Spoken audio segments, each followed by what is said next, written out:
Hello students, ये integration का हमारा थर्ड वीडियो है। फर्स्ट वीडियो में हमने बेसिक ऑफ इंटीग्रेशन देखा था। आफ्टर दैट हमने देखा कि इंटीग्रेशन का physical significance and graphical representation कैसे होते हैं। थर्ड वीडियो में हमने एनसीईआरटी क्लास 12 पार्ट 2 बुक का 7.1 एक्सरसाइज कंप्लीट किया था। इस वीडियो में हम आगे देखते हैं कि अगर हमें इंटीग्रेशंस करने हो तो उसके और क्या क्या मेथड्स हो सकते हैं, क्योंकि अभी तक हमने डील किया है या तो क्वेश्चन हमारा फॉर्मूला बेस्ड है या फिर क्वेश्चन बहुत ही ईजी है जो कि नॉर्मल टाइप का क्वेश्चन है, सिंपली लाइक x⁴n टाइप के क्वेश्चन है, तो वो हमने सॉल्व किए हैं। बट अगर कोई इंटीग्रेशन और भी डिफरेंट टाइप से आ सकता है, उस क्वेश्चन को कैसे डील किया जाता है। तो बेसिकली इंटीग्रेशन करने के 3 methods are possible. So there are 3 methods of integration. Okay, तो अभी कौन कौन से होते हैं methods of integration. So there are 3 one. First one होता है मेरा, फर्स्ट वन जो मेथड होता है उसको बोला जाता है आपका integration by substitution. Integration by substitution. Substitution का मतलब आप क्या करते हो, उस फंक्शन के अंदर, जो फंक्शन जिसका आपको इंटीग्रेशन निकालना है, आप उसके अंदर कुछ चीज़ें अज्यूम करते हो, फिर उसके बेस पे आप इंटीग्रेशन को सॉल्व करते हो। वो अब अभी हम बात करेंगे। फर्स्ट पार्ट हम यही डील करने वाले हैं, integration of by substitution in this video. और जो सेकंड पार्ट हमारा होगा वो होगा इंटीग्रेशन यूजिंग पार्शियल फ्रैक्शन। हम क्या करेंगे, जो एक्सप्रेशन हमें गिवन होगी उसमें पार्शियल फ्रैक्शन करेंगे और उसके बाद हम क्वेश्चन को सॉल्व करेंगे। तो इंटीग्रेशन बाय पार्शियल फ्रैक्शन, तो ये हमारा अगला वीडियो होगा जो पार्शियल फ्रैक्शन से रिलेटेड होगा। एंड थर्ड होता है जिसको बोलते हैं इंटीग्रेशन बाय पार्ट्स। हम पार्ट्स में सॉल्व करेंगे। जैसे दो फंक्शन है, मान लीजिए दो फंक्शन हमारा क्या है, डिवीजन में है या मल्टीप्लिकेशन में है, तो उसको हम पार्ट्स यूज़ कर सकते हैं। तो इंटीग्रेशन बाय पार्ट्स, ये होगा हमारा थर्ड वीडियो। तो इसके अकॉर्डिंग हम पूरा इंटीग्रेशन को सॉल्व करेंगे। तो सबसे पहला हमारा टॉपिक होगा इंटीग्रेशन बाय सब्स्टिट्यूशन। तो देखो, इंटीग्रेशन बाय सब्स्टिट्यूशन का मीनिंग क्या होता है। जैसे मान लीजिए आपके पास एक फंक्शन है f(x) और आपको बोला जाता है कि इसको आपको इंटीग्रेट करना है, तो आप क्या अज्यूम करेंगे, x को एक अनदर फंक्शन मानेंगे gx, ओके, या फिर gx या फिर gt। चलो मैं gt मान लेता हूँ क्योंकि टाइम डोमेन में रख लेते हैं इसको। ओके, सो gt, क्योंकि आप अगर x को एक नया फंक्शन अज्यूम करोगे gt, तो आप क्या करोगे, जब डिफरेंशिएट करोगे दोनों डायरेक्शन का, तो आपको मिलेगा dx = g' dt, ये मिलेगा। तो आप जहाँ पे भी x अवेलेबल है वहाँ पे x को gt से रिप्लेस करेंगे और dx को g' से रिप्लेस करेंगे। इट मीन्स आपका नया फंक्शन जो बनेगा वो बनेगा f ऑफ g dt। अब आप इस फंक्शन को डील करोगे, ठीक है। तो इसे कहते हैं इंटीग्रेशन बाय सब्स्टिट्यूशन। आप कुछ वैल्यूज को सब्स्टिट्यूट करते हो, जैसे यहाँ पे x को आपने सब्स्टिट्यूट किया है gt से। एग्जाम्पल के लिए हम क्वेश्चन को एक सॉल्व करते हैं। मान लीजिए आपको क्वेश्चन आता है sin 2x dx। आपको पता है बहुत अच्छे से कि sin 2x dx का integration minus times of cos 2x divided by 2 plus c होता है। ये आपको फॉर्मूला बेस्ड मालूम है, बट हम देखेंगे कि एक्चुअली किस तरीके से ये सॉल्व होता है। मान लीजिए आपको पता है साइन का फॉर्मूला होता है, बट 2x हमसे डील नहीं होता, और अभी तक हम क्या बोलते आए हैं कि जो चीज़ आर्ग्यूमेंट में होती है वो डिवीजन में चली जाती है, क्योंकि डिफरेंशिएशन के टाइम में ये चीज़ मल्टीप्लाई में जाती है, तो इंटीग्रेशन के टाइम पे ये चीज़ डिवाइड में चली जाएगी। तो मान लेते हैं आप 2x को एक नया फंक्शन मानो t, तो डिफरेंशिएट करोगे तो 2dx = dt हो जाएगा। सो dx आप रिप्लेस कर सकते हो 1/2 टाइम्स ऑफ dt। यस, तो आपका जो नया फंक्शन बनेगा इंटीग्रेशन का वो बनेगा 2x के प्लेस पे आपने t रखा और dx के प्लेस पे आपने dt डिवाइडेड बाई 2 रखा, तो आप कह सकते हो 1/2 times of sin t dt। आपको पता है साइन का डायरेक्टली इंटीग्रेशन होता है माइनस कॉस, तो 1/2 cos t प्लस c, क्योंकि c हमारा एक कांस्टेंट होता है, आर्बिट्रेरी कांस्टेंट। अब आप क्या करो, क्योंकि आपका फाइनल फंक्शन जो होना चाहिए वो टाइम डोमेन में आ गया है, आपका चाहिए x डोमेन में, तो -1/2 cos ऑफ t को रिप्लेस कर दो आप अगेन उसी वैल्यू से जो आपने अज्यूम किया था। तो दिस इज योर आंसर। तो इस टाइप से हमारे पास जो क्वेश्चंस आएंगे हम उनको डील करेंगे। एग्जाम्पल्स ही हम क्वेश्चंस को सॉल्व करेंगे, एग्जाम्पल्स में ही हम जितना एग्जाम्पल सॉल्व करेंगे उतना ही हमारे लिए बेटर होगा इसमें। बस सब्स्टिट्यूशन का मीनिंग यही होता है, आपको सिंपल करना क्या है, आपको f(x) अगर फंक्शन है dx में, तो x को आप एक नया फंक्शन एज्यूम करोगे टाइम डोमेन में, आप dx करोगे जिसकी वजह से g' t dt होगा। g' t का मतलब होता है derivative of gt with respect to t। ठीक है, मान लीजिए एक नया क्वेश्चन आपके पास आता है, integration of 2x sine of x square plus 1 dx। देखो इस टाइप के क्वेश्चन मान लिया है। अब आप क्या बोलोगे, अरे ये तो इसके अंदर तो स्क्वायर आ गया एंड टू फंक्शंस का मल्टीप्लिकेशन है, मल्टीप्लिकेशन के बारे में तो अभी हमने पढ़ा ही नहीं है। तो इस सब की बारे में जब हम बात करते हैं तो हमें सब्सटीट्यूशन को याद में रखना चाहिए। तो आप क्या देखोगे, आप हमेशा ऐसा फंक्शन चूज करोगे जिसको डिफ्रेंशिएट करने पर कोई दूसरा फंक्शन मिलता हो। जैसे एक्स स्क्वायर प्लस 1 है, अगर आप एक्स स्क्वायर प्लस 1 को टी अज्यूम कर लो, ठीक है, तो जैसे हमने क्या किया था वहां पे x को t माना था, ऐसे ही आप एक्स स्क्वायर प्लस 1 को t मान लो। तो जब आप इसको डिफरेंशिएट करोगे तो आपको मिलेगा 2x dx is equals to dt। तो देखो आपके पास 2x dx था, तो इसके प्लेस पे आप डायरेक्टली dt रख सकते हो। 2x dx के प्लेस पे आप डायरेक्टली क्या रख सकते हो, dt। तो आपका फंक्शन कन्वर्ट हो जाएगा, फंक्शन कन्वर्ट हो जाएगा कुछ ऐसा, क्या ऐसा 2x dx के प्लेस पे हो जाएगा dt, ओके, और साइन टाइम्स ऑफ t। तो आपका फंक्शन बन गया साइन t dt। जब आप इसको सॉल्व करोगे it will become minus times of cos t plus c। ठीक है, क्योंकि साइन का डिफरेंशिएशन तो, साइन का इंटीग्रेशन तो आप इजीली कर सकते हो। अब क्वेश्चन आता है अगेन, आपका फंक्शन तो टाइम डोमेन में आ गया, आपको चाहिए किस में, एक्स डोमेन में। तो आप t का वैल्यू रिप्लेस कर दो, तो minus times of cos x square plus 1 plus c। तो इस टाइप से आप देख सकते हो कि हम क्वेश्चंस को बहुत ही इजीली सॉल्व कर सकते हैं। मान लीजिए एक और क्वेश्चन है आपके पास, कुछ क्वेश्चन ऐसा है कि आपको इंटीग्रेशन करना है sine of tan inverse of x divided by 1 plus x square dx। ये एक क्वेश्चन है आपके पास। अब देखो इसमें भी आप tan इनवर्स x हमारा आर्ग्यूमेंट में है।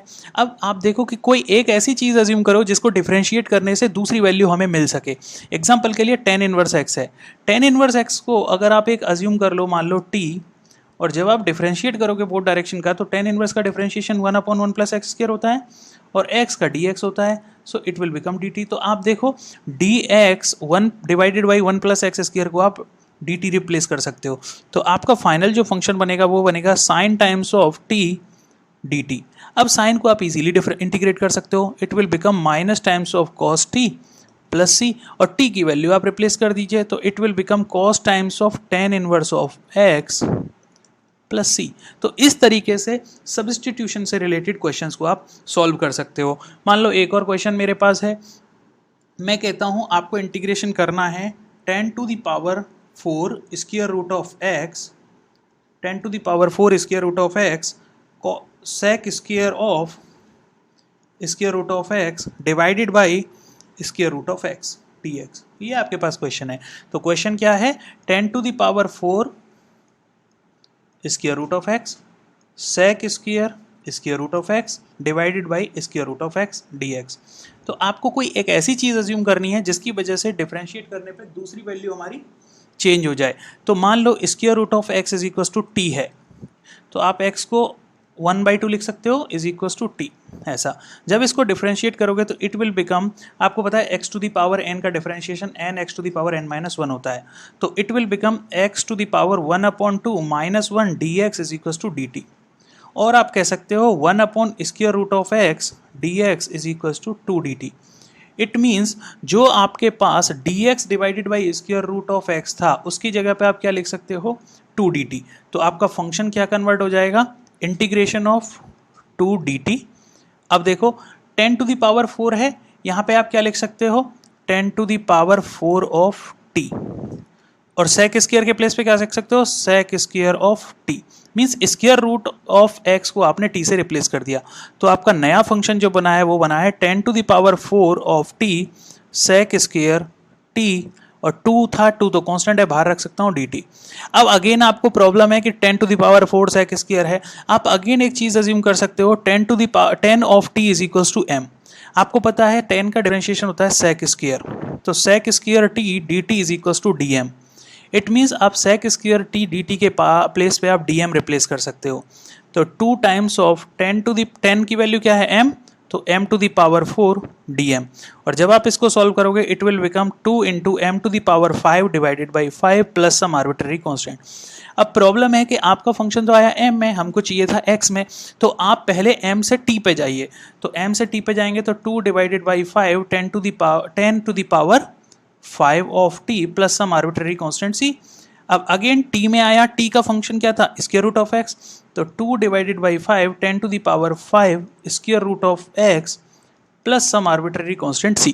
तो आपने देखा हमने 2 बार चीज़ों को सब्सटीट्यूट किया है, तो जितनी बारी आपको रिक्वायर्ड हो आप सब्सटीट्यूट करते रह सकते हो। जैसे आपको क्वेश्चन पूछा जा सकता है find the integration of 10x dx, आप 10x dx, आप जब डायरेक्टली फॉर्मूला बुक में जाते हो तो आपको डायरेक्टली मिलता है कि भाई मेरा जो इसका फॉर्मूला होता है वो होता है log of sec x plus c। Mod में आता है क्योंकि इसको log हमेशा पॉजिटिव वैल्यूज रिसीव करता है। अब हम देखते हैं कि ये कैसे आता है। आपको पता है 10 को आप लिख सकते हो sin x divided by cos x dx। मान लेते हैं cos x is equals to t, जब cos का डिफरेंशिएट करोगे तो it will become minus times of sin x is equals to dt। It means sin x is equals to minus times of dt। तो आप क्या कर सकते हो, sin x dx के प्लेस पे आप dt रिप्लेस कर सकते हो माइनस टाइम्स, तो minus dt divided by cos x के प्लेस पे आप रख सकते हो t। तो आइडियली आपका जो फंक्शन बना -1 आप बाहर रख सकते हो because it is out of t, तो 1 अपॉन टी dt। जब आप इसको सॉल्व करोगे ये मिलेगा minus times of ln of t plus some arbitrary constant c, और आपने t क्या अज्यूम किया है cos x, तो minus times of ln times of cos x plus c। अब देखो मॉड t रखना जरूरी हो जाता है यहाँ पे, मॉड cos x रखना, क्योंकि जो log होता है वो कभी भी अपनी मेंटेसा को नेगेटिव नहीं लेता है, क्योंकि sec x या cos x हमारी मेंटेसा होती है। अगर माइनस साइन को आप अंदर की तरफ लेके जाओगे तो it will become cos x to the power -1 plus c, क्योंकि आपको पता है log m to the power n, it can be written as n log m। Yes, तो जब आप इसको रिप्लेस करोगे तो 1 अपॉन cos हो जाएगा, तो it will become sec x। तो ln times of mod of sec x plus c, ये आपका डायरेक्ट फॉर्मूला होता है कि 10x का जो इंटीग्रेशन होता है वो होता है minus times of log cos x या फिर minus times of log cos x या फिर log sec x। ये आपका फॉर्मूला होता है डायरेक्टली। अब मान लीजिए कुछ और क्वेश्चंस में ले लेता हूँ।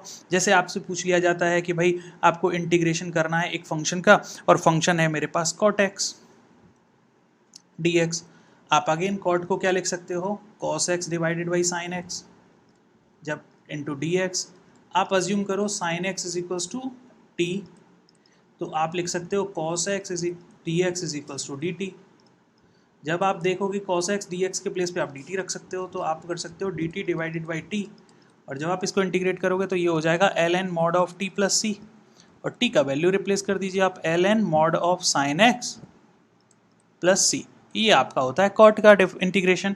तो ये एक फॉर्मूला की तरह भी आप याद रख सकते हो। अब मान लीजिए एक नया क्वेश्चन आ जाता है कि आपको इंटीग्रेशन करना है किसका, sec x का, sec x dx का इंटीग्रेशन करना है।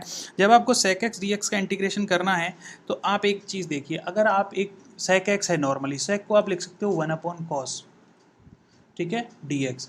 तो आप जब यहाँ पे देखते हो तो कुछ अज्यूम नहीं कर पा रहे हैं हम, तो आप इस क्वेश्चन में क्या करिए, आप sec x में sec x प्लस 10x से न्यूमरेटर एंड डिनोमिनेटर में मल्टीप्लाई कर दीजिए। इससे क्या होगा, फंक्शन में कुछ चीज़ें अज्यूम करने जैसी मिल जाएंगी आपको। तो जब आप इसको देखोगे तो आप क्या कर सकते हो, अगर आप sec x को देखो तो आप sec x प्लस 10x है, इसको अगर t अज्यूम कर लो, sec x plus 10x is equals to t मान लो आप, तो sec x का इंटीग्रेशन क्या, sec x का डिफरेंशिएशन क्या हो जाएगा, sec x 10x, sec x 10x, और 10x का डिफरेंशिएशन क्या हो जाएगा, sec square x dx is equals to dt। तो देखो अगर यहाँ पे आप sec x कॉमन ले लो तो it will become sec x plus 10x dx is equals to dt। It means इस वाले फंक्शन के प्लेस पे आप dt रिप्लेस कर सकते हो, तो आपका नया फंक्शन क्या बन जाएगा, dt डिवाइडेड बाई t, और जब आप इसको सॉल्व करोगे तो again ln mod of t plus c, और t आपने क्या अज्यूम किया था, ln times of mod of sec x plus 10x plus C. आपने यही अज्यूम किया था तो आप इस तरीके से सॉल्व कर सकते हो। ऐसे ही एक नया फॉर्मूला बन जाता है। तो सेक एक्स का फॉर्मूला क्या बना, integration of sec x d x जो होता है वो होता है ln of mod of sec x plus ten x plus C. ऐसे ही आता है इंटीग्रेशन ऑफ कोसेक एक्स। जब आप integration of cosec x d x करेंगे तो आप इसी वे से प्रोसेस करोगे तो आपका आंसर आएगा ln times of cosec x minus cot x plus C. आप इसको अपने से सॉल्व करके देख सकते हो कि क्या यही फॉर्मूला जनरेट होता है क्या। तो इस टाइप से आप कोई भी क्वेश्चन सॉल्व कर सकते हो। एक और लास्ट में एग्जांपल अज्यूम कर लेता हूँ, उस एग्जांपल के साथ हम इस वीडियो को कंप्लीट करेंगे। मान लेते हैं आपको एक क्वेश्चन दिया जाता है integration of 1/1 plus 10x dx। आपको इसको सॉल्व करना है। अब आप देखो कोई भी चीज़ आज अज्यूम नहीं कर पा रहे हो इसमें, तो आप एक काम करो 1/1 प्लस 10 को लिख लो sin x divided by cos x dx। जब आप इसको सॉल्व करोगे तो ये हो जाएगा cos x divided by cos x plus sin x हो जाएगा। अब यहाँ पे आप देखो जब आप ऐसा कर देते हो तो आपको ये चीज़ मिलने लग जाती है। अब आप एक काम करिए, क्योंकि ये है cos x तो आप cos x में sin x ऐड करो और sin x ही माइनस करो। आप कर सकते हैं, यस। cos x में आपने sin x ही ऐड किया, sin x ही माइनस किया। लेकिन आप देखो तो cos डिवाइडेड बाई क्या है मेरे पास, cos x plus sin x। अगर आप न्यूमरेटर को डिनोमिनेटर को t की तरह अज्यूम करते तो क्या होता, तो अज्यूम करते तो आपको sin x minus sine time sin x मिलता और cos x मिलता। तो इसके लिए आप 2 से डिवाइड कर दो और 2 से ही मल्टीप्लाई कर सकते हैं हम। तो 2 से डिवाइड और 2 से मल्टीप्लाई करेंगे तो ऊपर आएगा 2 cos x। तो आप एक बार प्लस cos x और रख लो, ठीक है, और dx। जब आप इसको अज्यूम करते हो कुछ ऐसा तो cos x plus sin x साथ में रखो और cos x minus sin x साथ में रखो। तो this will become cos x plus sin x plus cos x minus sin x। ऐसा इसमें अलग अलग डिवाइड कर दो आप, cos x plus sin x से और cos x plus sin x से dx। अगर ऐसा आप करते हैं तो आपको क्या मिलता है, 1/2 integration of dx plus integration of cos x minus sin x divided by cos x plus sin x dx। अब इसको तो आप डायरेक्टली कर सकते हो, 1/2 x आ जाएगा क्योंकि यहाँ पे तो कुछ है नहीं, 1 है तो इसका इंटीग्रेशन x होता है। अगर आप cos x plus sin x t मान लेते हैं, क्या मान लेते हैं, t, तो cos x plus sin x is equal to t।